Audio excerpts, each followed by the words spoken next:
yang menarik itu Resolve baru aja ngumumin global point-nya. Global point. Iya, jadi gue sekarang bisa melihat kira-kira ini gue dapat berapa persen gitu loh. Sih, ya kan. Cuman semoga dia listingnya tidak di dalam short term ini gitu ya. Ya nggak tahu juga, tapi kalau makin lama makin ke dilute nih gua. Oh. makin ke dilute. Jadi, nah tapi kan sekarang kita bisa hitung. TV yang mirip-mirip itu apa ya? Yang recently listing stablecoin, Elixir misalnya. Tapi Elixir timnya retard sih. Anggaplah gini lah.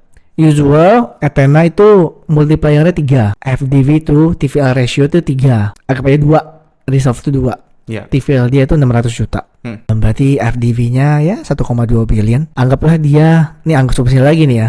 Dia nge-airdrop 5%. Pelit banget tuh 5%. Berarti kan 60 juta dolar. Gue tuh dapat perkiraan gue tuh 0,1% shares. Jadi dari 60 juta dolar dapat 0,1%-nya. Itu kurang lebih 60 ribu dolar. Gak banyak sih jatuhnya nih gara-gara harga FDV-nya turun. Kalau multiplier-nya 3, berarti kan 1,8 billion. 5% tuh 120 juta. 0,1%-nya itu 120 ribu. Udah lebih banyak. Itu kalau 5% ya. Kalau 7,5% harusnya lebih gede lagi. Tapi ya kita anggaplah yang paling kecil. Supaya gak kecil-kecil banget. Ya mungkin sekitar 50 ribu sampai 70 ribu dolar sih gue masih dapat dari Resolve ini. Ya, tapi menurut lu, kalau dari yang gue denger nih, lu juga masih banyak speculate ke banyak project baru ya? Di apa, DeFi? Iya, di DeFi. Kayak ada. Ini kan menurut lu mendingan staking dengan APR yang fix, kayak misalnya di Pendle lu PT kan udah fix gitu. Atau lu speculate ke kalau orang meta parkir, kalau kata orang TikTok, atau retro gitu. Tergantung LP-nya Pendle tuh berapa.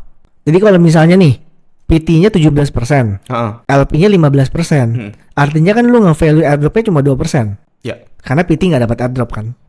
Ya menurut gue kalau jaraknya cuma 2%, jaraknya di bawah 5% mending LP. Jaraknya di bawah 5% mending LP. Iya, jadi kalau misalnya PT 17, LP 12, masih mending LP gitu. Karena besar kemungkinan airdropnya lebih dari 5%. Oh. Gitu. Berarti kan kita sekarang lu bullish ke airdropnya atau enggak? Kalau lu berharapan lu menganggap airdropnya lebih dari 5%, ya mending LP dong.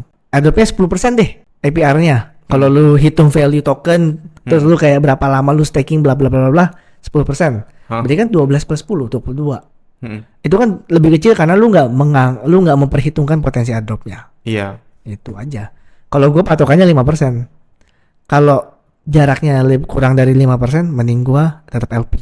Tapi kalau jaraknya lebih dari 5%, PT aja gitu. Tapi kan kita nggak harus itu juga. Maksudnya nggak harus pada aset itu kan. Karena pilihan project yang airdrop kan banyak. Kayak kemarin gue baru nemu namanya Noble. Noble ini basic dia di backing oleh Circle-nya langsung. Jadi dia cara bodohnya menurut gue ya, itu nge-wrap USDC, tapi di IBC, di Cosmos. Oke. Jadi gue pakai Keplr Wallet. Shit, this thing is still happening.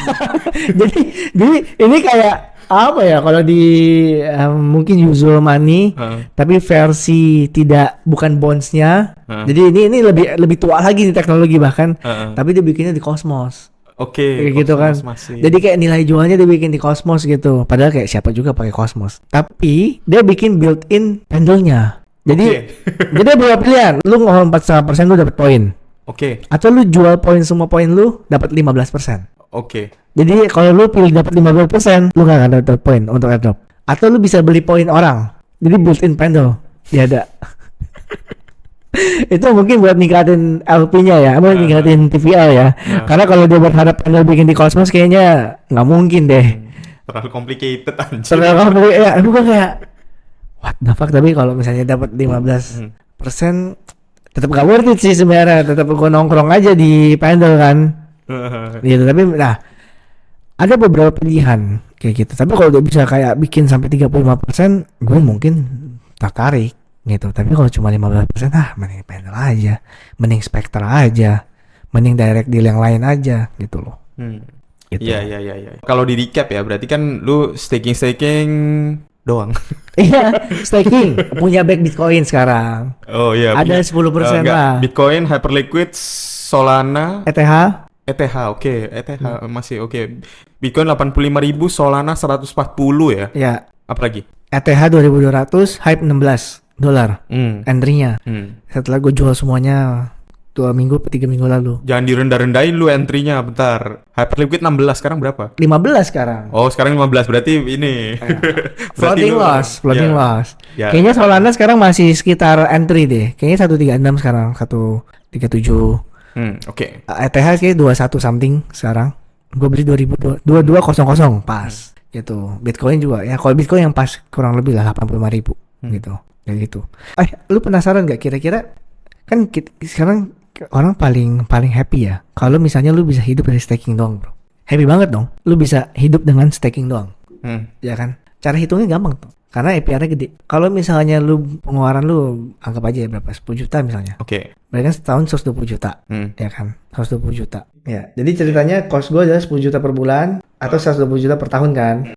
Nah, menurut gue kira-kira hanya butuh capital atau modal kurang lebih 1 miliar. Dan gue staking di berbagai macam di DeFi dengan target minimal 15%. Kenapa? Karena kalau ini 15%, yieldnya itu kan dapat 150 juta, ya kan? Udah terpenuhi nih cost-nya. Dan lu masih punya spare 30 juta untuk inflasi, gitu. Dimana ini 1 miliar ini jauh lebih kecil, bro, dibanding kalau lu menggunakan 4% rule. Atau cara mudahnya adalah pengeluaran lu per tahun dikali 25. Berarti berapa tuh? 3 miliar butuhnya. Karena target dari 4% rule adalah lu mendapatkan 7-8% per tahun dengan instrumen apapun, lu tarik 4%-nya, sisanya untuk inflasi gitu loh. Which is sekitar 30-40 juta juga per bulan. Tapi kalau di DeFi lu bisa dapat segini nih. Sehingga capital lu bisa lebih rendah. Ininya bisa lebih kecil dibanding yang ini nih gitu. Itu strategi gue. Berarti sebenarnya ini masuk akal buat Gen Z tinggal minta uang papanya 1 miliar ya kan. Habis itu tinggal dia hustle dong. Iya. Dia hustle 1 miliar. Pokoknya gue tetap aman gitu. Setiap bulan saya tetap aman, tinggal hustle aja. Untuk uang tambahan. Tinggal hustle untuk cari-cari skill dan segala macam supaya bisa. Tapi ini DeFi ini penuh resiko ya. Multiple point of failure gitu. Jadi gue sendiri melakukan OPSEC yang sangat-sangat berhati-hati gitu. OPSEC itu apa, Bang? Ini operational security. Oke. Operation security gitu. Jadi gue melakukan tindakan security yang sangat ketat dan berhati-hati. Ya tentu harus pakai hardware wallet, ya kan. Terus bentar, anggaplah lu staking ini pakai hardware wallet. Iya kan, jarang pindahnya jarang-jarang. Pakai Ledger berarti. Wah, banyak, bro. Gue pakai produknya. Macam-macam gue pakai. Ledger yang terbaru yang udah bisa ini aja gue udah punya, bro. Yang bisa ada gambarnya, bisa pasang gambar, udah punya juga gue. Macam-macam gue pakai Ledger, Trezor, merek-merek Cina juga gue pakai. Minimal kan kalau nggak nunjukin address wallet kita tahu dong kalau dia punya beneran atau enggak dong. Nah, itu video selanjutnya ya gue tagih. Gue bawain yang masih segel dah, buat cadangan. Masa kalau untuk bluffing dia rela beli wallet berjuta-juta itu kan enggak dong. Jadi kita tahu. Oh iya berarti dia nggak bluffing guys gitu. Benar. Nanti satu pakai hardware wallet tuh udah pasti lah. Nah, menurut gue yang paling mahal adalah knowledge DeFi-nya, pengetahuan tentang DeFi-nya. Ini yieldnya datang dari mana, timnya siapa, security-nya mereka seperti apa, apakah historinya mereka ada kena hack atau enggak. Ini mahal banget menurut gue.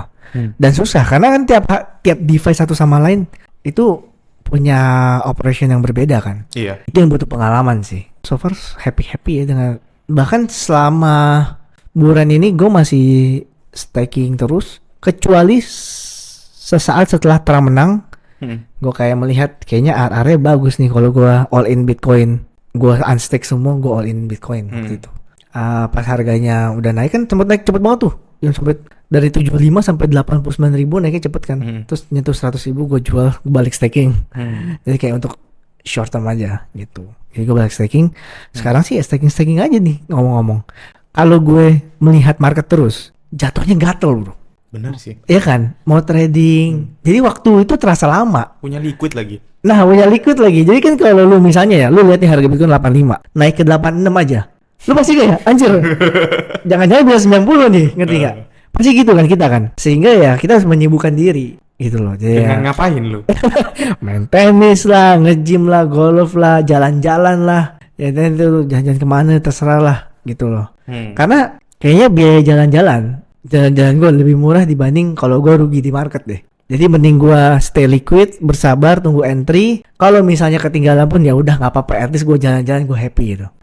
Itu juga highlight buat teman-teman yang ada di kripto yang udah make it, ya, yang capitalnya gede. Itu bener anjir. Iya. Mendingan jalan-jalan. Mending capitalnya jalan-jalan. lebih capitalnya lebih utuh daripada lu iseng.